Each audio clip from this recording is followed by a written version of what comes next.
पहा सुखी जीवनाचा मंत्र. सेक्स वाढण्यासाठी इंजेक्शन किंवा गोळ्या असतात का? बर, आता मला महत्त्वाचं सांग, तुमचं वय काय? माझं वय 52. बर, काही डायबिटीज बीपी काही आहे तुम्हाला? नाही. काही व्यसन वगैरे, की स्मोकिंग अल्कोहोल वगैरे? नाही. म्हणजे तुम्हाला लैंगिक पॉवर किंवा क्षमता वाढवण्यासाठी काय ट्रीटमेंट असते हे विचारायचे, बरोबर आहे? हो हो. बरं, तुम्हाला स्वतःला काही त्रास जाणवतो का? काही कमजोरी काय आहे किंवा काही शीघ्रपतन जाणवतो तुम्हाला? जाणवत नाही मला. हा, पण माहिती पाहिजे. माहिती म्हणून पाहिजे. चला, खूप छान. एकदम तुम्ही सर्वांच्या मनातला प्रश्न विचारलेला आहे. सांगूया तुम्हाला.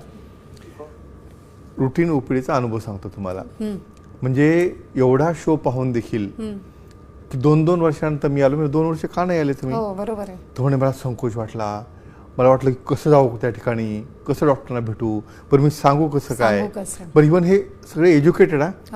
म्हणजे मी बऱ्याचदा सांगतो ना की एज्युकेशनमुळं किंवा ज्ञान आल्यामुळे बुद्ध्यांक नसतं वाढत, बरोबर आहे. त्यामध्ये तुमची समज वाढणं, अंडरस्टँडिंग वाढणं. म्हणून या शोमुळे तर ही गोष्ट साध्य झालेली आहे की या गोष्टीला ट्रीटमेंट असते. त्यांना माहिती सांगूया आपण. खरंच आपल्या या दर्शकांचं मी खरंच का कौतुक करतो सांगूया. हे बघा, 100 जणांना विचारायचं असतं, पण विचारताना कुणीतरी असा एक जण पुढे येतो, त्यांना मला माहिती पाहिजे का होई, सगळ्यांनाच माहिती पाहिजे ना. तुम्ही सांगा मला, आपलं शरीर वाढतं, वय वाढलं, केस पांढरे झाले, टक्कल पडलं, चष्मा लागला, हातात काठी आली, त्याची नाही लाज वाटतं तुम्हाला, बरोबर आहे? मग तुम्ही सांगा मला की तुमच्याच अवयवावर पार्शॅलिटी करायचं हे तुम्हाला कोणी सांगितलं? हां, तुमचा ब्रेन पार्शॅलिटी करतं, तुमचं हार्ट म्हणतं का नाही नको, मी सगळीकडे सप्लाय करतो पण त्या भागाला नको करायचं, असं अजिबात नाही आहे. कारण तुम्ही 2000 वर्षापूर्वीचा इतिहास विसरलेले आहात. मग अशा केसला परत जागृत करून त्या ठिकाणी प्रत्येक अवयव हा तुमचा आहे आणि 100 वर्ष होईपर्यंत तो कार्यरत राहायला पाहिजे.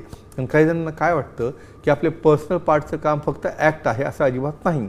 10 कामापैकी एक काम ॲक्ट आहे. त्यामध्ये युरिनेशन करणं, त्या ठिकाणी टॉक्सिक पदार्थ बाहेर टाकणं, सिक्रेशन बाहेर टाकणं, इम्युनिटी वाढवणं आणि तुमचं स्वास्थ्य लैंगिक आणि शारीरिक वाढवणं, ह्या महत्त्वाच्या गोष्टी असतात. आणि अतिशय चांगल्या प्रकारचे मेडिसिन्स आहेत, सेंट्रली ॲक्टिंग आहेत, पेरिफेरली ॲक्टिंग आहेत, बरेच सप्लिमेंट्स आहेत त्या ठिकाणी तुम्ही पाहू शकता.